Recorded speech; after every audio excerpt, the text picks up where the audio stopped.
ആരാ? ചേച്ചി, ചേച്ചിക്ക് എന്നെ ഓർമ്മയില്ലേ? ഞാൻ അർച്ചനയുടെ കല്യാണത്തിന് വന്ന് സാരി ഉടുപ്പിച്ചതും മേക്കപ്പ് ഇട്ടതൊക്കെ.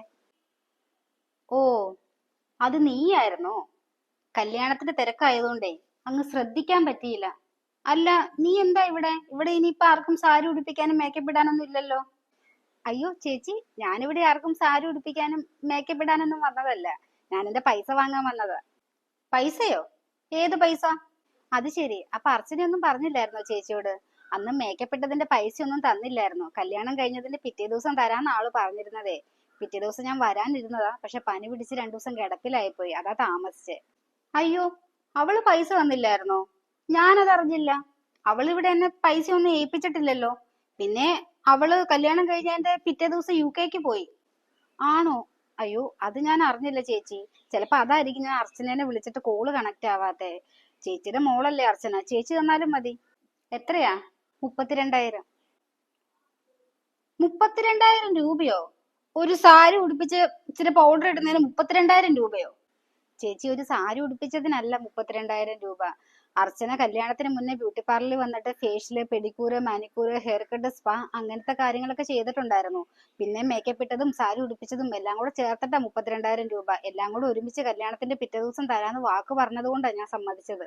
32,000 രൂപ തരാനൊന്നും എന്റെ കയ്യിലില്ല. വേണമെങ്കിൽ അങ്ങോട്ടും ഇല്ല ഇങ്ങോട്ടും ഇല്ല, ഒരു 15,000 രൂപ അങ്ങ് തരും. അത് പറ്റില്ല ചേച്ചി. ഞാൻ എക്സ്പെൻസീവ് പ്രൊഡക്ട്സ് ഒക്കെയാണ് യൂസ് ചെയ്യുന്നത്. എനിക്ക് ഈ 15,000 രൂപയൊക്കെ നഷ്ടമാണ് ചേച്ചി. സ്വർണ്ണമൊന്നും അല്ലല്ലോ അവളുടെ മുഖത്ത് തേച്ച് പിടിപ്പിച്ചത്.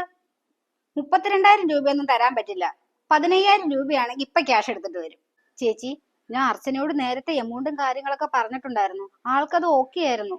അതുകൊണ്ടാണ് ഞാൻ എല്ലാ കാര്യങ്ങളും ചെയ്തു കൊടുത്തത്. പിന്നെ ആളെ എനിക്കൊരു വിശ്വാസം ഉണ്ടായിരുന്നു, കല്യാണം കഴിഞ്ഞാലും പൈസ തരുമെന്ന്. ഇതൊന്നും ഞാൻ അറിഞ്ഞില്ലല്ലോ. നിങ്ങൾ അവളോട് എമൗണ്ട് പറഞ്ഞെങ്കിൽ അവളോട് പോയി ക്യാഷ് മേടിച്ചോ. ചേച്ചി, അർച്ചന UK പോയില്ലേ? വിളിച്ചിട്ടാണെങ്കിൽ ഫോൺ പോലും കിട്ടുന്നില്ല. ഞാൻ എങ്ങനെയാണ് അർച്ചനയുടെ കയ്യിൽ നിന്ന് പൈസ മേടിക്കുന്നേ? നിങ്ങൾക്ക് 32,000 രൂപ വേണമെന്നുണ്ടെങ്കിൽ അങ്ങ് UK പോയി അവളുടെ അടുത്തുനിന്ന് പോയി മേടിക്കണം. 15,000 രൂപയാണെങ്കിൽ ഞാൻ ചെന്ന് ഇപ്പൊ ക്യാഷ് എടുത്തിട്ട് വരാം. എൻ്റെ ദൈവമേ, ഞാനിനി എന്ത് ചെയ്യും? ശരി ചേച്ചി, 15,000 രൂപ എടുത്തിട്ട് വാ. അല്ലാതെ ഇപ്പൊ ഞാൻ എന്ത് പറയാനാ? അതാ നല്ലത്. ഞാൻ എടുത്തിട്ട് വരാം. അമ്മേ, പുള്ളിക്കാരി പോയോ? പിന്നല്ലാതെ.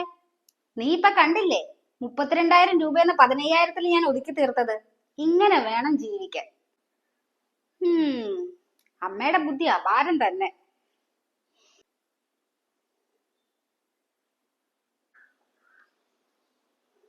ശോ, എന്തൊരു കഷ്ടമാ ദൈവമേ. ഞാനിനി എങ്ങനെ ഈ മാസം ഓടിക്കും?